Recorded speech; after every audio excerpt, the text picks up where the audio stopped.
welcome back everybody to the first session of the afternoon. We're going to talk about the evolution of FinTech, our regulation and law keeping up. I will be moderating the panel. And so we're going to have a bit more of a kind of talking heads panel style discussion on this panel. So what I'm going to do is very briefly introduce our panelists, and then we will jump into kind of questions and discussion. So that is our goal, as long as I have the correct notes here, which I do. All right. So let me put my pages back in order. Here we go. All right. So I am going to start immediately to my right, and it's nice to meet you in person, Bob. So Robert, who goes by Bob Vinch, is Assistant Vice President in the Secure Payments and FinTech Group for the Federal Reserve Bank of Boston. In this capacity, Bob is tasked with performing FinTech market research and experimentation to inform Federal Reserve system policy and decision makers about implications of FinTech on the financial services industry and the Federal Reserve's mission broadly. The group's current focus is blockchain or distributed ledger technology and private and fiat digital currencies. Bob has more than 15 years of experience across financial regulation, law, and technology. And again, I'm just giving a shortened version of each bio. The full bios are in your packets. So I'm going to get to the substance. Melissa Bender, who is on screen and joined us virtually, is a partner in Ropes & Gray's Asset Management Group. She particularly focuses on helping sponsors with fund formation and regulatory compliance matters. She was named to Daily Journal's Top Women Lawyers list in 2019. She's recognized in her field in the Legal 500, IFLR 1000, and Chambers. She has launched numerous funds using novel hybrid structures, advises clients extensively on cryptocurrency, digital assets, and FinTech matters. Also adds in privacy, carbon credits, lobbying, and ESG, especially in her role in California. Next to Bob is Justin McCormack. Justin McCormack is Senior Vice President and Senior Managing Counsel at the State Street Digital Division of State Street Corporation. In this role, Justin oversees a global team of attorneys supporting digital businesses and initiatives, including fund accounting and administration for digital assets, tokenization, electronic trading platforms, and a digital asset custody initiative, as well as monitoring, evaluating, and engaging in advocacy with respect to the rapidly developing regulatory framework of digital assets. Justin's also a participant in numerous digital asset working groups. Last but not least, all the way far to my right is Regina Penti, partner at Ropes & Gray in the Intellectual Property Transactions, Data, and Emerging Companies practice groups. She focuses on emerging companies in the artificial intelligence, robotics, software, FinTech, and digital health space. Regina is dual qualified as a U.S. lawyer and solicitor of England and Wales. She's a guest lecturer on IP law at MIT Sloan School of Business. She was honored as one of Massachusetts Lawyer Weekly's Top Women of Law in 2020 and is recognized in the Legal 500 for outstanding client work.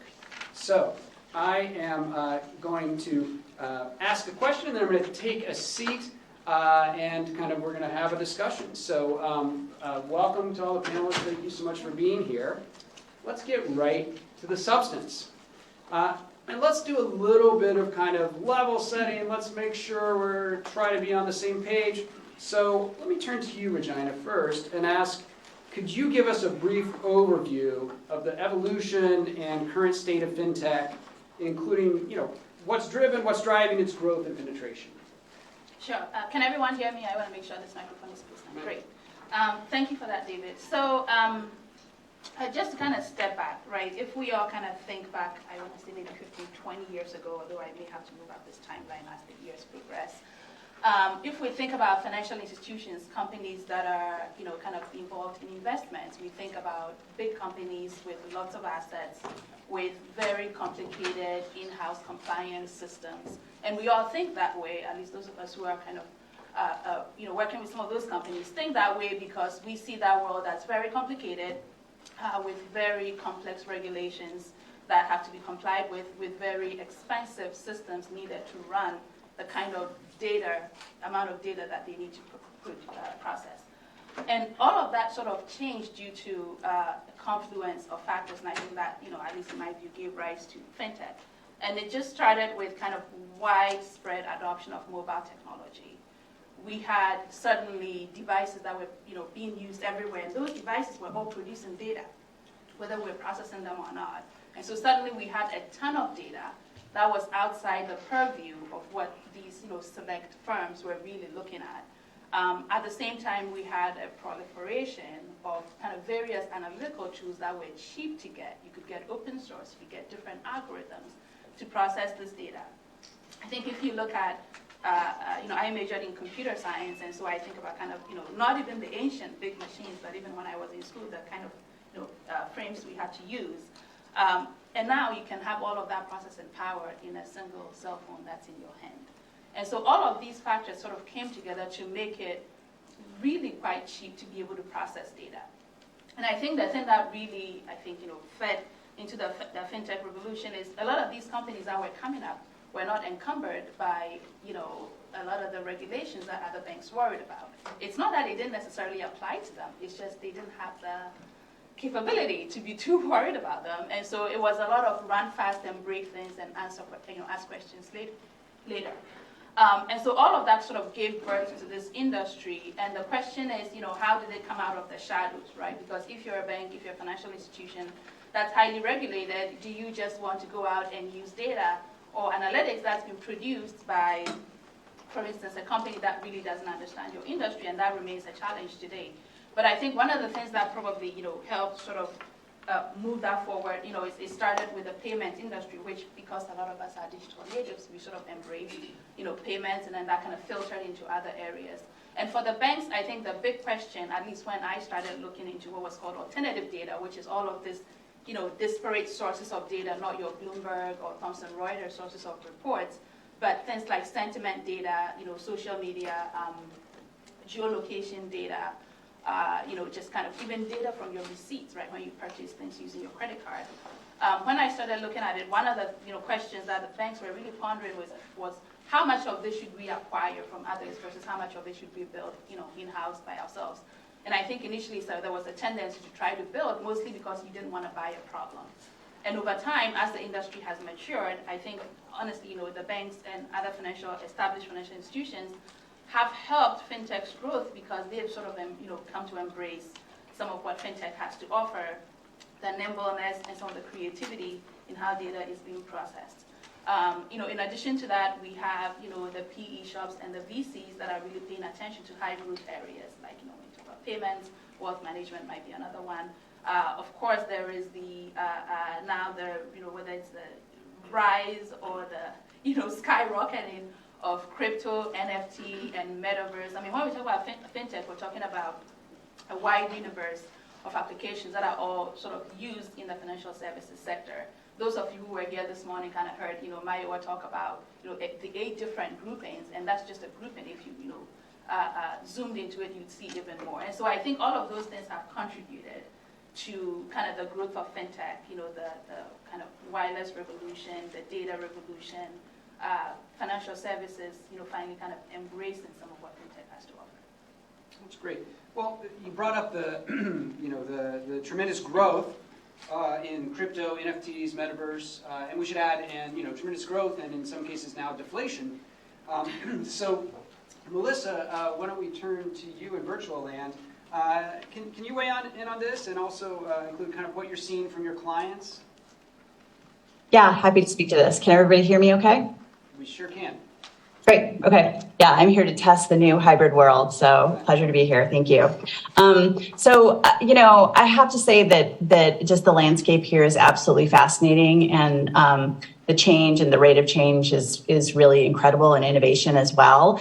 Certainly folks are talking about the fact that we are in crypto winter right now, right, as a result of crypto markets having crashed last spring. But nevertheless, I continue to see a lot of investment in the crypto and blockchain ecosystem more broadly, right? I mean, I think there is really a sense that crypto is money for the age of the internet, right? It's sort of fundamental, right, to a lot of investment right now currently. And certainly we saw a lot of large venture funds and hedge funds raising a huge amount of capital. This is sort of the core of my business, of my practice, right, in 2020 and 2021. And that capital is still being deployed this year, right, investing into crypto blockchain companies and the Web3 ecosystem more generally. I think another area that's really interesting to me, where we continue to see a lot of development and growth too, is, with respect to the blockchain protocols that have been successful, sort of these top 10 tokens, right?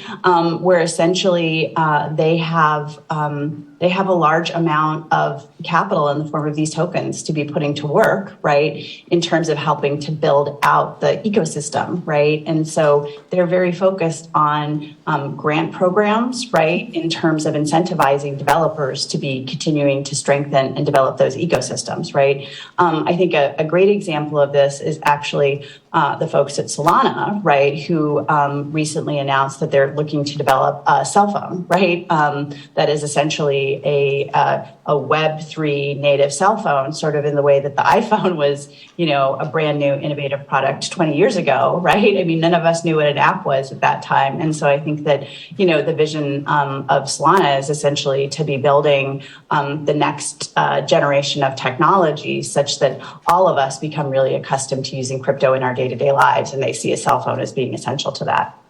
Likewise, we continue to see large institutional players coming onto the scene increasingly. For example, Goldman Sachs and JP Morgan have been very public about the fact that they are building proprietary blockchain systems that are essentially designed for the purpose of the transfer of financial assets efficiently from one institutional player to another institutional player.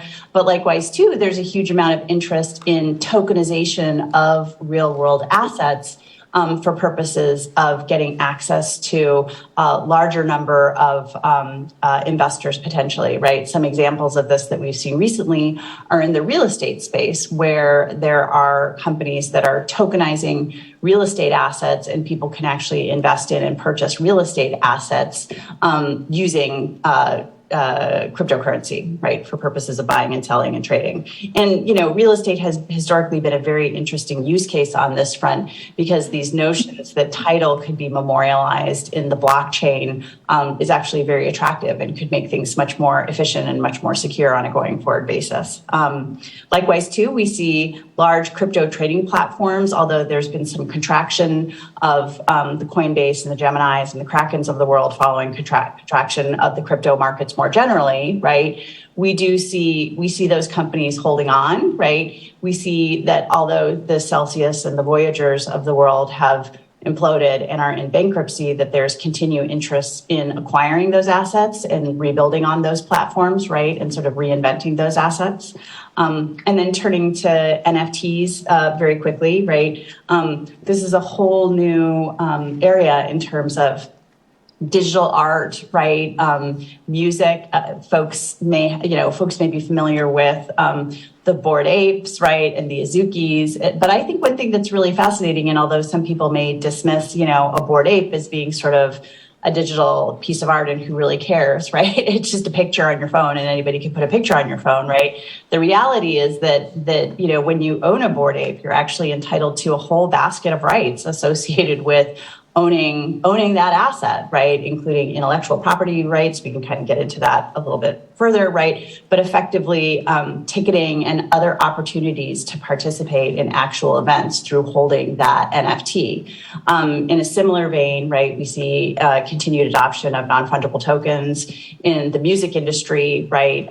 Snoop Dogg, quite famously earlier this year, released an entire record album in the form of an NFT, which sold for $300,000. $100,000 at the time, the initial minting of that album. So, and again, concerts come and sort of preferred access to artists can come along with these NFTs. So what we're really seeing is sort of the creation of an entirely new type of asset class and experience through the development of NFTs. And then, of course, last but not least, we see the metaverse. You know, Facebook didn't rename itself Meta for no reason. I am the mother of a 17-year-old son who is completely comfortable hanging out in a virtual environment with his friends, and this is how he spends a lot of his time. And so I think that the reality is that as we look ahead, particularly to future generations, right, online interaction, right, exactly the way I'm interacting with you now is going to become much more norm on a going forward basis. So. But all of this has a lot of hair on it from a regulatory perspective, particularly in the U.S. And I think Justin's going to be talking to us a little bit about that. Well, that's a great idea. Thank you, Melissa. Let's ask Justin about that because we've heard where we've been, where we are, maybe where we're going. We've heard that there's this tech attitude of kind of it's the Wild West. We do whatever we want. And yet, we really need to consider the regulatory landscape around FinTech. Because if you're someone other than a small startup who can either make it big or go bankrupt and you didn't invest that much in assets, if you're in that situation, fine. If you're in another situation, like say a State Street Bank, you're going to be worried about or concerned at least about the regulatory environment. So can you tell us a little about that and what you see as kind of the current challenges and successes of that regulatory environment? Great, yeah, sure. Thank you very much. So coming from the perspective of a financial services company that really is focused on providing solutions and services to institutional investors, in our case, the goal is to try to be able to find solutions for our clients who are exposed to this asset class or these types of instruments, whether through direct investments or otherwise. And so as we go through that, we are really focusing on. And we talk about all the innovation and the excitement and the fast pace. We're trying to leverage that, but also in the environment of making sure that risk management and control and what banks have historically done, we can bring that to the asset class and kind of marry the two. And that creates a number of challenges when we come to the regulation side. So, one of the places where we first started is, well, what is a crypto asset? We've talked about a number of different things. We talked about NFTs, and cryptocurrencies, and tokens, and there's a whole bunch of different names to describe an entry on a ledger, because that's what a token really is. And then what does that mean for the legal framework that applies to it? And because that, as a service provider, drives what licenses we need. It drives kind of how the rights to those assets are going to be handled in the event, say, for example, of a bankruptcy of a client. And so, we start with that, and what is the asset? And it's kind of a mixed bag, depending on where you are in the world. In the U.S., and we've kind of got three categories: cash or legal tender, securities, and commodities. The only thing that's clear is that crypto assets and cryptocurrencies are generally not cash. Other than that, whether they're a commodity or a security, everyone's got a view on that. There's a debate about that. And so, where we're coming at it, we're looking at kind of two big areas for us. For example, are custody and tokenization. For custody, we can custody an asset, whether it is security or a commodity. For tokenization, however, it's really important to know what is the asset that we're dealing with, because if it's a commodity, we're looking at the U.S. CFTC regulation. If it's security, it's SEC regulation, and so that becomes really important. And obviously, we're supervised by the Fed, and so we need to make sure that anything that we do, we're doing in a safe and sound manner. So we've got this question about, so what are the assets? And that is, that's a debate in the U.S. We do have some clarity in other jurisdictions. For example, in Europe, there's a new law, the Marketing Crypto Asset Regulation, which should be coming effective in 2024. They took the position, the European Union took the position of creating a new asset class. So crypto assets are a new asset class separate from financial instruments. That helps, that provides some clarity, but more to come on that. And then we kind of look at, so we kind of figure out what the asset is, and then how do we apply that to the traditional services that we provide. So for example, in custody, there's not a particular regulation about how you provide custody, but it's been traditionally provided by banks to large institutional players, and they ensure that it's done in a safe and a sound manner, and there's a strong Fed oversight on that. So now we're looking at custody and crypto assets. We do that. How do we make sure that we own or we hold the asset? How do we make sure we have the rights? How do we control it? So we look at the keys. Do we have the right technology? And what are the expectations of our regulators to say, that you're doing this the right way, you're managing the risks? So we've got that kind of, what are the expectations? And then we've got the players in the market today who are, the Coinbases, the Krakens, and others who are, they're custodians, they're out there custodying the assets, but they don't have this kind of regulatory oversight. They don't have the control and the risk mindset. So you hear this concept of, same activity, same risk, same regulation. So the idea is to kind of level the playing field, make sure that everyone is at the same level. And I think some of that would be helpful in some of the things we've seen in the crypto winter. A lot of the things that hit the news, things like Terra Luna, the collapse of that stable coin, the collapse of Voyager and Digital, these institutions, they weren't necessarily because the technology was a problem, it was because there was bad business practices that were allowed to flourish there, and if they had been regulated, maybe those wouldn't have occurred. So those are some of the challenges, some of the successes. We've got MiCA in Europe, we've got a presidential executive order in the US, kind of bringing the whole of the government approach, kind of getting all the different regulators in the US, or the agencies in the US, to focus on digital assets in particular, how we can foster innovation, and how we can make sure that we're protecting investors. I know I don't want to take too much time, but there's definitely a lot of challenges, but there is a lot of progress being made at the same time. Thanks, Justin. So, you mentioned some of the regulators, including the Fed. It'd probably be great to get some words, some guidance from someone at the Fed, if we had him here, about how the Fed is looking at these kind of regulatory issues. So luckily we do have Bob here. So Bob, what do you weigh in on that? Thanks. Thank you, David. As a government official of some sort, I always have to do disclosures, so my words here are my own. They do not represent those of the Federal Reserve Bank of Boston, Federal Reserve System, or their Board of Governors. Quickly, and I will also say, it's great to be here at BC Law. I've taught across the river and I've taught down the street, but after 15 years, it's great to finally get into BC Law. And I've now reached the apex of my legal career. So I can give words, not guidance, if that's helpful. Fair enough. So what I do at the Fed is I lead a technology research division with MIT's Digital Currency Initiative on creating hypothetical central bank digital currency software. I teach at Harvard Law School on digital currencies, and I teach at BU on digital currencies as well. But I hope I can give some help here. I think what I want to think about here for using our central bank digital currency research as an example is for any type of new activity. It's what problem are you solving for? I think that's part one. How can technology be used to solve this problem?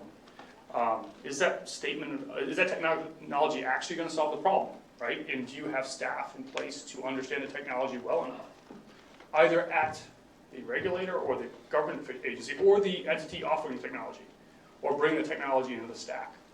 And then determining whether that activity either poses certain levels of risks that outweigh those benefits, or does that activity actually become a regulated activity, or is a legal entity that has a charter performing new activities.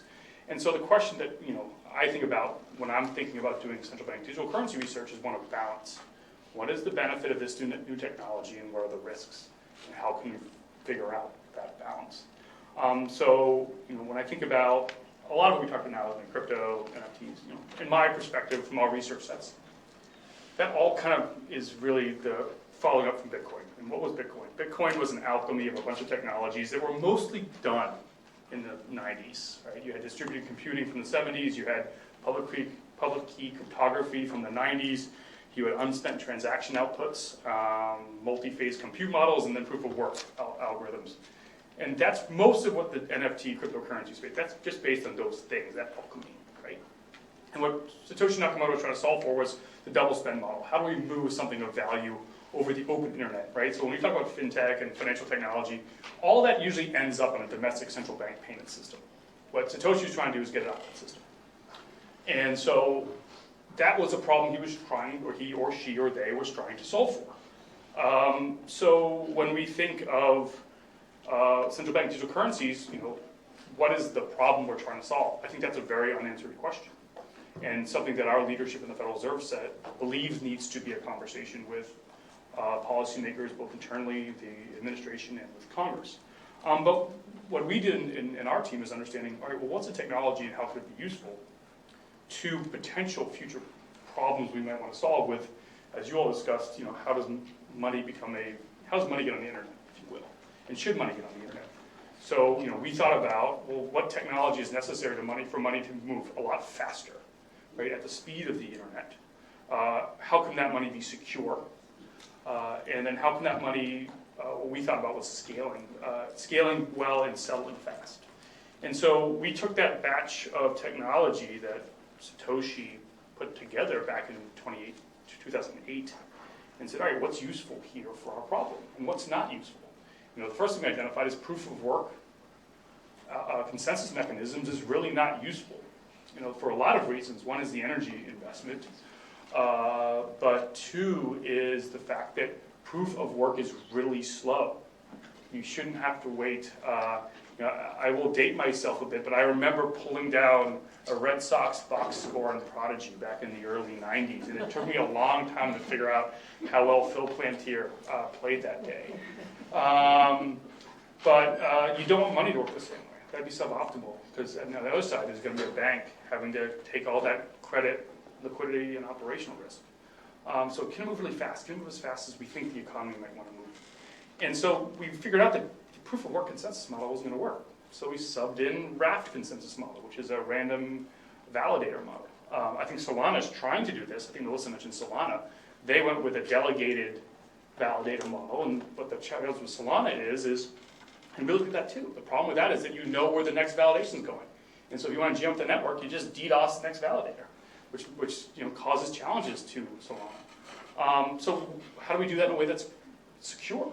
That we don't get DDoSed if we try to pre-select a validator. Understanding ordering, right? So one of the big findings from our research, and to be sure, all of everything we've done in the MIT arrangement is fully open source under the MIT license. It's called opencbdc.tx. It's on MIT's webpage. It's on our webpage. Anyone in the world can pull this software down and work on it and try to solve the type of problems we're trying to solve. We also realize that blockchains have a problem. Blockchains, by being ordered, cause bottlenecks. If you have to wait for one transaction to happen, another transaction to happen, you're really not going to get much faster than 100,000 transactions a second, as far as we understand. Our research was that money in the future needs to move faster than that. So we pulled transaction ordering and got to 2 million transactions a second. As a point of comparison, Bitcoin's about 4 transactions a second. Your Visa card's about 10,000 transactions a second. The clearinghouse's real-time payment system's about 750 transactions a second.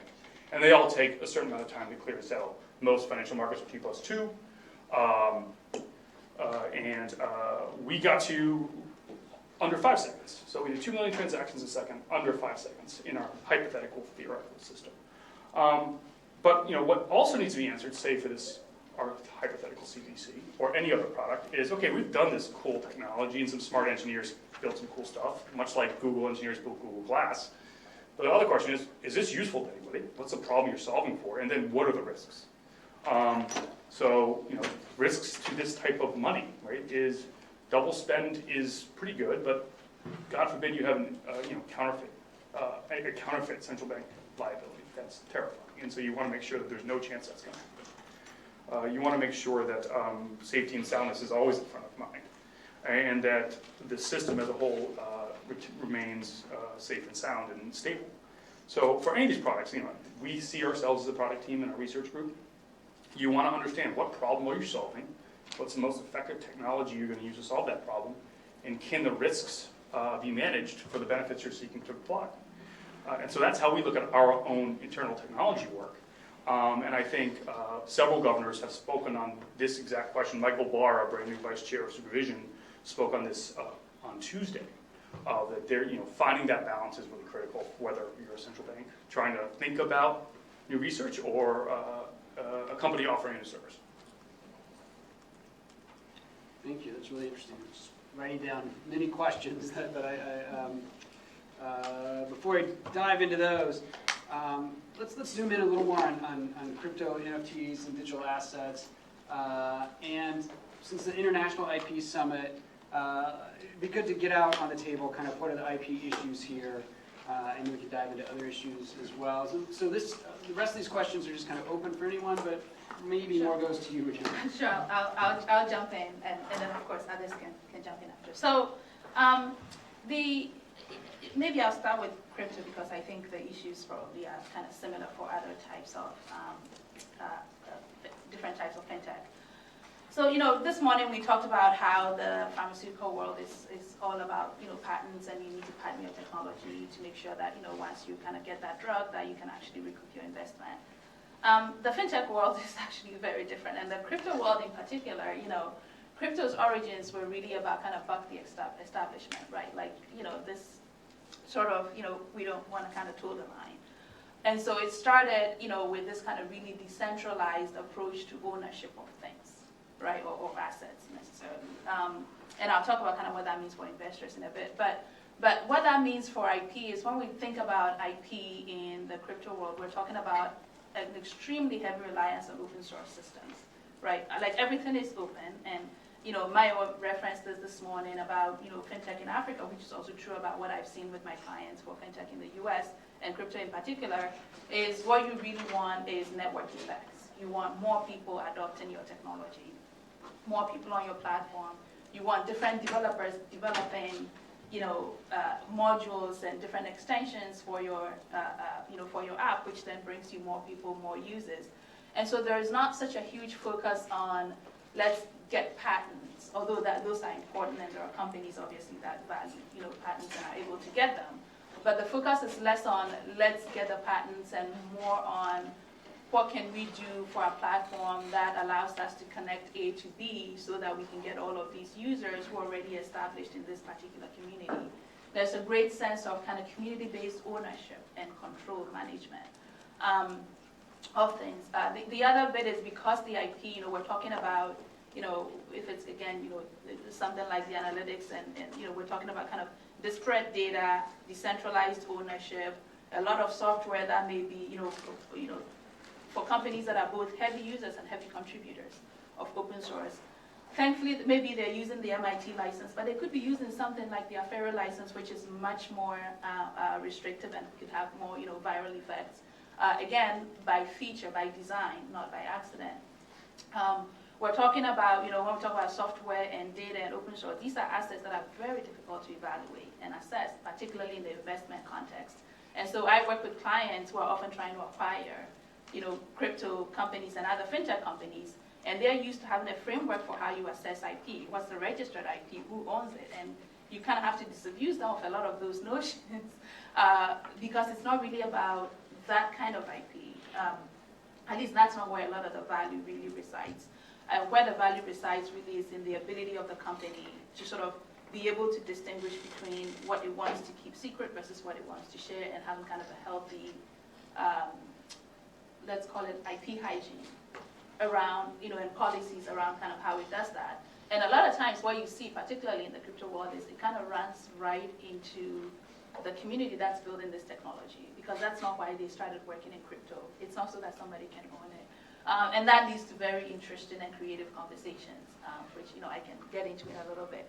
But the, short of it is, yes, there is a lot of IP being created, in this area. IP is very important to the fintech and even the crypto kind of space, but it's not IP in the traditional sense that we're used to thinking and evaluating it. And a lot of these companies, particularly investors in the space, have to get comfortable with sharing the secret sauce and looking elsewhere, at least sharing the technology in some sense, and looking elsewhere for where the value would come from. And others, I know you're actually building systems, so I don't know if you agree with that or. It's a great perspective, and it's one that I hadn't really fully appreciated before, because we've been coming at it from more of the traditional, like, okay, we're contributing, we want to own what we're contributing, we want to make sure that that if we're putting money into this, that that we have some kind of exclusive rights over it. Right. But it is a challenge when you're dealing with a lot of smaller or FinTech companies. That's not the way they grew up. They grew up to create something that can be used for a wider audience. And so it's a great perspective, and I think we'll look at we'll look at it from a perspective of kind of the technology, something that's got to be shared, but we need to make sure that there's where we have the rights to handle it. Bob, do you have a perspective on kind of the network effects, open source versus more traditional proprietary IP? Do you come down on one side or the other, or do you think it's kind of different approaches for different entities? So, again, speaking for myself. Speaking for yourself. Of course. I think there's a couple points. One is one belief of our team is that security by obscurity is something that's been proven to not be effective. And so if you are closed sourcing, it makes it very hard to make it secure. And that's certainly the vision of MIT. I think two is talent. At least in our perspective, it's the crypto engineers who are the best in the world tend to want to work on open source projects. So if you're going to have highly secure, highly performant systems, you need the best possible engineers. Only certain people can do certain, certain engineers are really incredible. In my time learning, working with builders. And if you have engineers that are great and they can build great things for you, whoever your entity is, and they want to do it open source, sometimes that's fairly non-negotiable for them. That's right. One thing we've learned in our project is great engineers want to do great things. They know the money's going to show up, and they're not worried about it. They want to, the best basketball players want to win a championship. They don't really, they'll quote the contract later, but they mostly want to win a championship. And great engineers want to build great things. And so what we learned is to get the great engineers on our project, open source was non-negotiable. And also we're a public entity. And so we hope that and our work is research only. To be sure, the Federal Reserve has made no decision whatsoever towards the CBDC. And it's been publicly stated that it would require support of administration and Congress. But we hope that we've added to the level of dialogue in this research area. But I think a lot like Linux, right? Multiple highly profitable countries have grown off of the work of the Linux open source community. And I'm pretty sure every person in here works for a company or university that uses Linux as their back-end service technology, but probably through an enterprise firm. And so I think the open source community can benefit the problem they're trying to solve, but also 1,000 flowers tend to bloom when great open source software is built. So I want to talk about kind of FinTech M&A trends, but before that, I'm just curious about something you said earlier, Bob, which is when you see your research project and what you're seeing is working, and when you're also making decisions based on what's the problem, what's the solution, cost-benefit analysis, which for my antitrust students sounds kind of like rule of reason, right? Anyway, when you're doing that, should we have any concern that by being a player, and I know you're just research, right? I shouldn't say you, the Fed, being a player, that this kind of like buy-in to this is the model that we're seeing works in research is going to cause some kind of narrow focus in the regulating and in like this is the way to be it. We want to kind of drive activity towards this way, or is that a worry, or do you think you're just kind of putting one more option out there? Because it sounds like you're using this research also to drive regulatory kind of processes. We are not, to be sure. We are absolutely not. We are a standalone technology research group that's in collaboration with MIT, trying to figure out at least one way to solve a very hard problem. The regulatory work in the system happens at the board, and they have full remit over those activities. And there are multiple CBDC research activities happening in the Federal Reserve, including at the Federal Reserve Bank of New York through their BIS Innovation Hub, and the Federal Reserve Board of Governors through their Tech Lab. We are very fortunate to have some brilliant collaborators working on this research software, but we are certainly not the only flower in the field there. Okay, great. So let's talk about M&A. You know, what's we've had up, we've had down. What's going on for those in the know in FinTech M&A action? Jump ball, anybody? Yeah. So, I mean, David, I can jump in. I can jump in a little bit, kind of partly anecdotal, but also based on kind of some reports that I've seen. So, I mean, we're in a market downturn. This is not this won't be news to anyone. And the FinTech world is a little bit interesting in that, you know, in 2021, you know, we saw FinTechs, but also other companies do a lot of, you know, exits via IPOs and SPAC. I mean, there was everywhere you turned, I think, even people who were not in M&A or, you know, in capital markets were hearing the word SPAC. Everybody was SPACing, right, coming out and kind of going public in this way. Obviously, that trend has reversed this year. The story for FinTech is interesting in that because there is not as much dry powder in the market as there was last year, you know, companies with money, investors with money, you know, PE firms, VCs can afford to be picky. And so there, you know, the companies that are in the high growth, you know, areas, and I'm talking areas like, you know, insurtech, payment processing, you know, those areas are seeing more investment. And I saw a statistic that actually surprised me that in the first half of 2022, I think about nearly 600 FinTech deals were closed, M&A deals were closed, and that's actually about 46% higher than what we saw in the first half of 2021, and I thought 2021 was crazy. So the difference really is in the nature of the exits. We're seeing a lot of private, maybe proprietary deals, less IPO, less SPACs, and certainly there's a focus on not just growth, but also profitability. You know, before you could kind of go in and you could raise a lot of money based on your potential, because there was so much money in the market. Now you really do have to show that you can be profitable. And so I think that's the shift, but I don't, at least from what I've seen, the area in general hasn't slowed. It's just a change in what's thriving.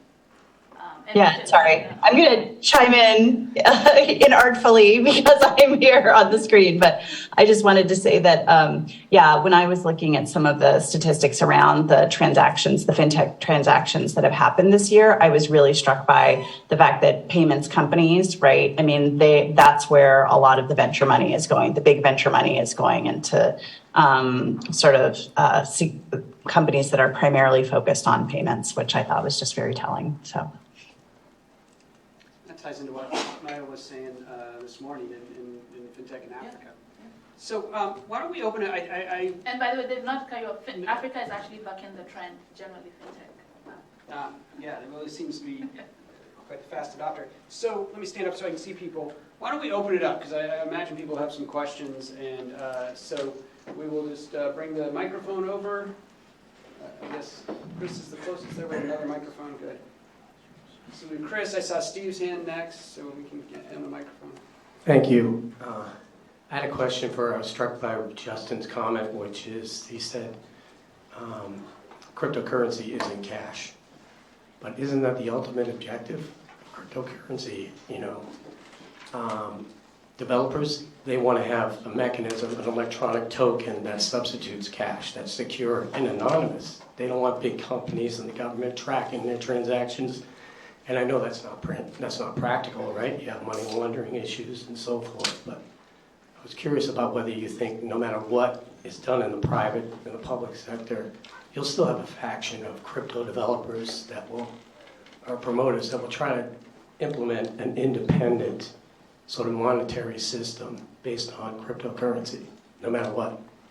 That's a great question. Is the libertarian, you know, kind of utopia going to occur through crypto? I think it's created and many times to be used as a means of payment from a regulatory perspective and whether it's recognized as cash. That's the part, but that was what my comment was saying. The regulators and when we talk about legal tender, the cryptocurrencies are not included in that definition. People are using it to be a means of payment. That's what's intended for Bitcoin, for example.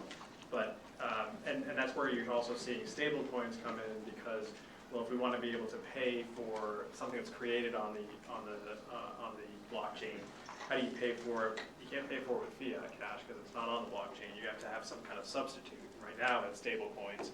There's the talk potentially maybe there's going to be CBDC, but that's still kind of a completely up in the air.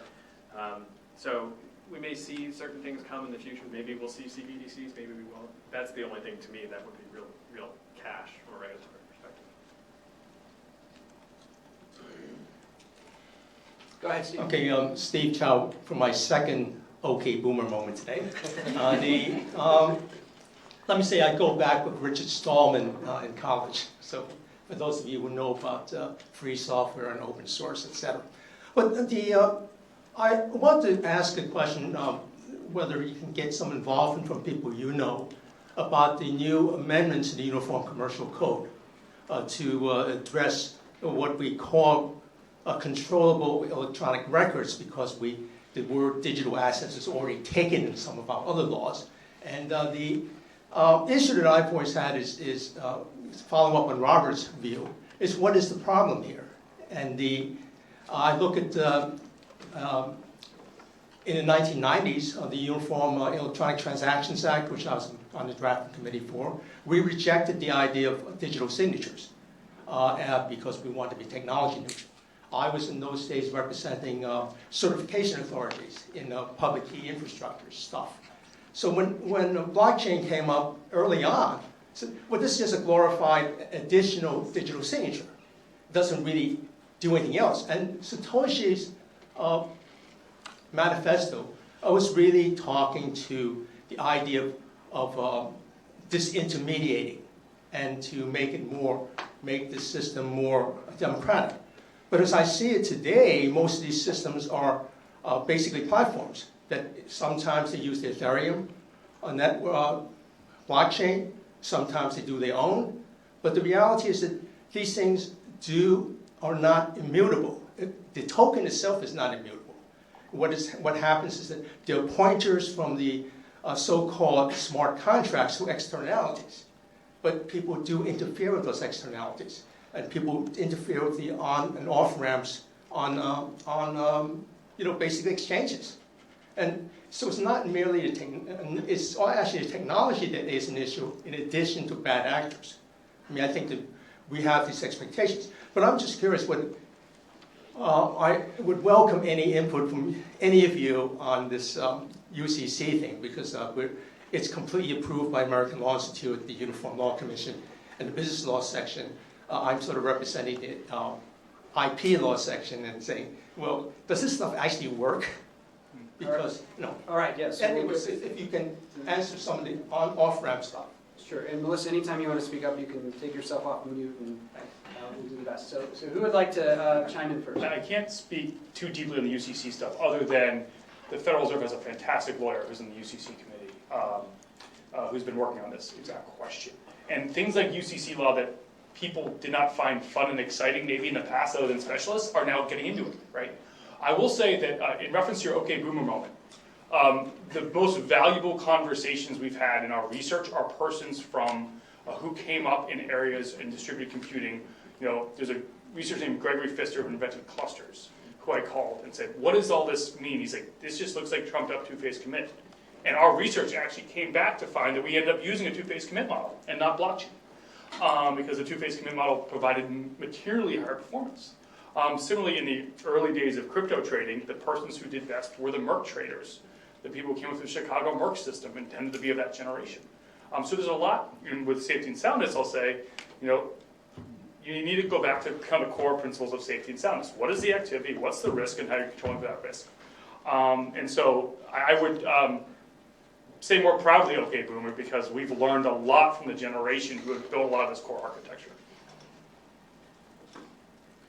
Yeah, I guess from my perspective on the UCC, I've been focused on it more from the securities intermediary perspective.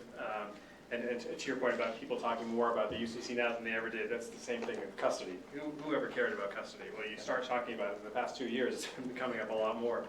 But I think from the securities intermediary, Article 8, there's an opt-in in Article 8 that says, well, you can treat something as a financial asset if both parties agree. And so when we're the securities intermediary and our clients coming in, we're opting in to Article 8. Well, that's what we will do when we're able to do it. But we would opt into Article 8. We would agree that the instrument is a securities entitlement. That's the property interest. That helps our argument in terms of bankruptcy and so on and so forth. But Article 12, the new Article 12, basically refers back to Article 8 for the securities entitlement aspect. So it's to your point, has it done a lot? From the area that I'm looking at, it hasn't had a huge impact, but it remains to be seen. Okay, we're running up against our time, so let me finish out this way. So Yogi Berra once said, predictions are hard, especially about the future. Acknowledging that, why don't we do a lightning round, maybe kind of 15 seconds or less if you can. We'll go through our panelists and ask predictions about the future when it comes to FinTech. Regina, should we start at the end and work our way down? Sure. So this isn't the sexiest prediction, but I think custody solutions will see wider adoption. Maybe we'll see greater market penetration as more entities find it necessary to accept crypto in one form or the other for transactions that currently don't involve them. Thanks. Justin? And if it happens, I get $1 million. Yeah, I think the digital technology and crypto is here to stay. I think whether the cryptocurrencies are around for a long time, I don't really know that, but I think the technology and FinTech solutions will be revolutionary in the financial industry. That technology will be used widely. Bob? Yeah, I think I'll be fairly high level here, but I think the learning will continue, both the regulatory side of how does this work, and what are the risks involved, and what are the benefits involved, and being very careful in that analysis. But I think also from industry, how do we be active roles in this financial system in a safe and sound manner? And I think you're going to see the industry take a much stronger path towards that, as it sounds. And last and not least, from the metaverse, Melissa? Well, I think my response is going to be kind of boring too, like Regina's. I think it's that, I think what's going to happen is that as institutional players become more and more interested in this space, I think they'll be the ones that really exert the pressure from a regulatory perspective in terms of getting some clarity around these issues, and that's likely to be the driver. So we didn't determine which cryptocurrency you should invest in or whether Proud Ape's a good investment. We are lawyers, so it's okay to be boring. When we're being exciting, it usually means something's gone terribly awry. I just want to thank the panel. We really had a depth of expertise in the product space, in the legal space, in the industry space. So I just want to thank the panel for what was a great discussion.